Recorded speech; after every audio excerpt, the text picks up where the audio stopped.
18 सितंबर 2016 कश्मीर की वो रात हमेशा की तरह सर्द और खामोश थी। बारामूला जिले के उरी सेक्टर में हवाओं की लहरें धीरे धीरे चल रही थी। ये एक तूफान के आने से पहले का संकेत था। इंडियन आर्मी के ब्रिगेड हेडक्वार्टर में ज्यादातर जवान अपनी ड्यूटी पूरी करके गहरी नींद में सो रहे थे। सब कुछ सामान्य लग रहा था, लेकिन उस सन्नाटे के पीछे मौत दबे पांव हमारी सरहद की तरफ बढ़ रही थी। जैश ए मोहम्मद के 4 खूंखार आतंकी एलओसी पर लगी कटीली तारों को काटकर भारतीय सीमा में दाखिल हो चुके थे। 12 किलोमीटर का मुश्किल रास्ता तय करके बिना किसी को खबर लगे वे उरी सेक्टर में आ चुके थे। उनके हाथों में AK-47 थी और शरीर पर ग्रेनेड्स लटके थे। उनका निशाना हमारे जवान नहीं थे, उनका निशाना था फ्यूल डंप। वे जानते थे कि अगर तेल के ड्रमों में आग लग गई तो मंजर भयानक होगा। दुश्मन ने यह वक्त बहुत सोच समझ कर चुना था, क्योंकि ये फौज में टर्नओवर का वक्त था।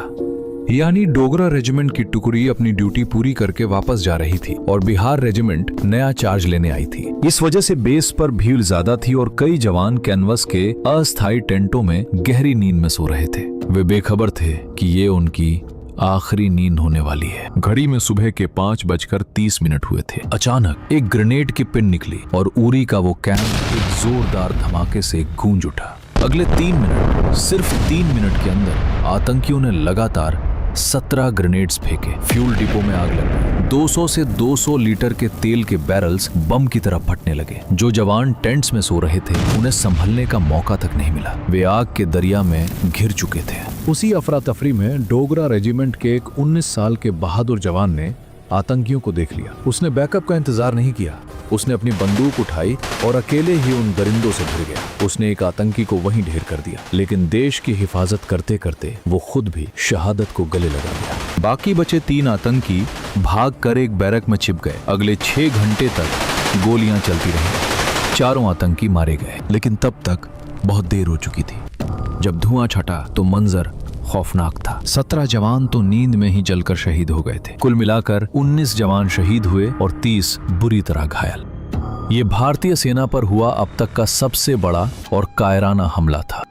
उरी की इस आग की लपटें कश्मीर से सीधा दिल्ली तक महसूस की जा रही थी। 8 महीने पहले पठानकोट हमला हुआ था और अब उरी।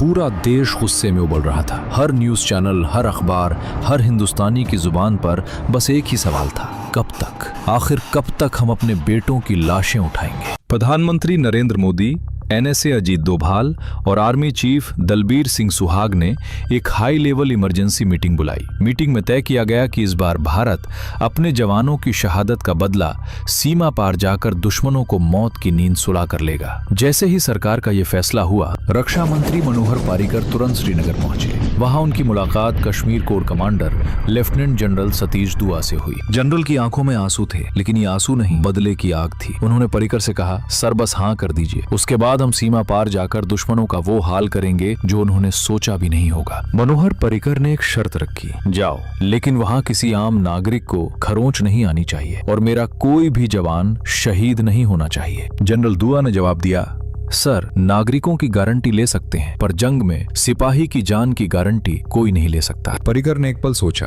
और मराठी में सिर्फ एक शब्द कहा, बरोबर, यानी हिसाब बराबर करो। फैसला हो चुका था, लेकिन अभी रुकना 25 सितंबर को UN में विदेश मंत्री सुषमा स्वराज का भाषण होना था। भारत कूटनीतिक तौर पर दुनिया को दिखाना चाहता था कि हमने संयम बरता है। अब शुरू हुआ मिशन रिवेंज, लेकिन ये मिशन आम फौज के बस का नहीं था। हमें चाहिए थे गोस्ट वॉरियर्स। इसके लिए चुना गया पैरा स्पेशल फोर्सेस। 4 पैरा और 9 पैरा के सबसे खतरनाक कमांडोज। गोपनीयता इतनी थी कि इस ऑपरेशन का कोई नाम नहीं रखा गया, कोई फाइल नहीं। अगर किसी को प्लान समझाना होता तो जमीन पर नक्शा बनाया जाता और समझाने के बाद तुरंत उसे मिटा दिया जाता। डर दुश्मन का नहीं, डर था खबर लीक होने का। कमांडोज को बेहतरीन हथियारों से लैस किया गया। उनके पास इजरायली टवोर राइफल्स, M4 कार्बाइन्स, गलील स्नाइपर्स और सबसे खास C-90 डिस्पोजेबल रॉकेट लॉन्चर्स थे, जो बंकर्स उड़ाने के लिए ले जाए जा रहे थे। साथ ही उनके हेलमेट पर कैमरे और रात में देखने के लिए नाइट विजन डिवाइसेस लगे थे। टारगेट सेट थे पीओके के भिम्बर, केल और लीपा सेक्टर में मौजूद 7 लॉन्च पैड्स। ये वो जगहें थीं जहां आतंकी भारत में घुसने की ट्रेनिंग ले रहे थे। ये एलओसी से महज 2 से 3 किलोमीटर अंदर थे। तारीख तय हुई 28 सितंबर की रात। अमावस्या के आसपास का समय था, यानी घना अंधेरा। कमांडोज को हेलीकॉप्टर से एलओसी के पास भारतीय सीमा में उतारा गया। यहाँ से उन्हें पैदल जाना था। 4 पैरा के कमांडोज को पौड़ा सेक्टर से और 9 पैरा के कमांडोज पूंछ सेक्टर से आगे बढ़े। जैसे ही 4 पैरा की यूनिट ने एलओसी पार की, उनके सामने एक बहुत बड़ी दुविधा आ गई। टारगेट तक जाने के 2 रास्ते थे। पहला रास्ता छोटा था, लेकिन वो एक पाकिस्तानी गांव के बिल्कुल बगल से गुजरता था। दूसरा रास्ता बहुत लंबा था, पथरीला और खतरनाक। कमांडिंग ऑफिसर रुक गए। अगर वो छोटे रास्ते से जाते और गांव का एक कुत्ता भी भौंक देता तो पास की पाकिस्तानी पोस्ट अलर्ट हो जाती, सरप्राइज खत्म हो जाता। उन्होंने मुश्किल रास्ता चुना। वो लंबी दूरी तय करके जंगलों और बारूदी सुरंगों के बीच से पेट के बल रेंगते हुए आगे बढ़े। तभी एक मुसीबत आ गई। अचानक आसमान दिन की तरह चमक उठा। पाकिस्तान आर्मी ने इल्यूमिनेशन राउंड्स फायर किए थे। ये रूटीन चेकिंग थी। रोशनी होते ही सारे कमांडोज जहां थे वहीं बुत बनकर जम गए। अगर एक पत्ता भी हिलता तो वो मारे जाते। 20 मिनट तक वो अपनी सांसें रोके बिना हिले दुले लेटे रहे। जब रोशनी बुझी तब जाकर वो फिर आगे। चलते चलते सुबह होने को थी। कमांडोज अब टारगेट के बिल्कुल करीब थे। नाइट विजन गॉगल्स में उन्हें लॉन्च पैड्स और वहां सो रहे आतंकी साफ दिख रहे थे। भारत में कमांड सेंटर से ग्रीन सिग्नल मिला। सबसे पहले स्नाइपर्स ने गार्डों को ढेर किया और उसके बाद वहां तांडव शुरू हुआ। कमांडोज ने C-90 रॉकेट लॉन्चर्स से सीधा आतंकियों के बंकर्स और एमुनिशन डिपो पर फायर किया। धमाके इतने तेज थे कि लॉन्च पैड्स आग के गोले में बदल गए। जो आतंकी जान बचाकर भागने की कोशिश कर रहे थे उन्हें टेवर राइफल्स ने भून दिया। लड़ाई बेहद नजदीक की थी। एक जगह तो आतंकी कमांडोज को घेरने की कोशिश करने लगे। तब भारतीय जवानों ने राइफल लोड करने का भी वक्त जाया नहीं किया। उन्होंने अपनी बरेटा 9 मिलीमीटर पिस्तौल निकाली और बिल्कुल पास से दुश्मनों को ढेर कर दिया। सिर्फ आधे घंटे में वहां 38 से 40 आतंकियों की लाशें बिछी थी। लॉन्च पैड्स राख बन चुके थे। मकसद पूरा हो चुका था। लेकिन अब सबसे मुश्किल काम बाकी था, जिंदा वापस लौटना। सूरज निकल चुका था। पाकिस्तान आर्मी को हमले का पता चल गया था। उनकी पोस्ट से अब जंगलों में अंधाधुंध मोर्टार और गोलियां बरसाई जा रही थी। इसी अफरा तफरी में एक हादसा हो गया। लौटते वक्त एक कमांडो का पैर लैंडमाइन पर पड़ गया।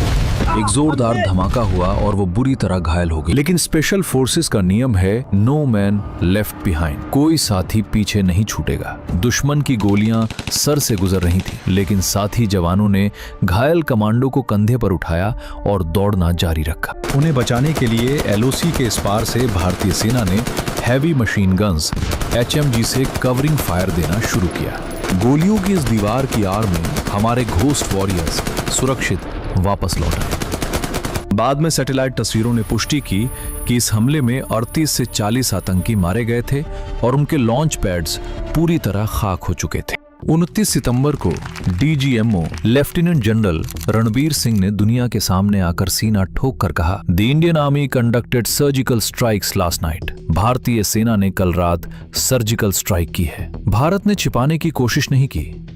ये एक संदेश था।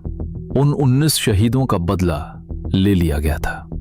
बाद में इन शूरवीरों को कीर्ति चक्र और शौर्य चक्र से सम्मानित किया गया। पूरी सर्जिकल स्ट्राइक ने दुनिया को बता दिया कि ये नया भारत है। ये घर में घुसेगा भी और मारेगा भी। जय हिंद।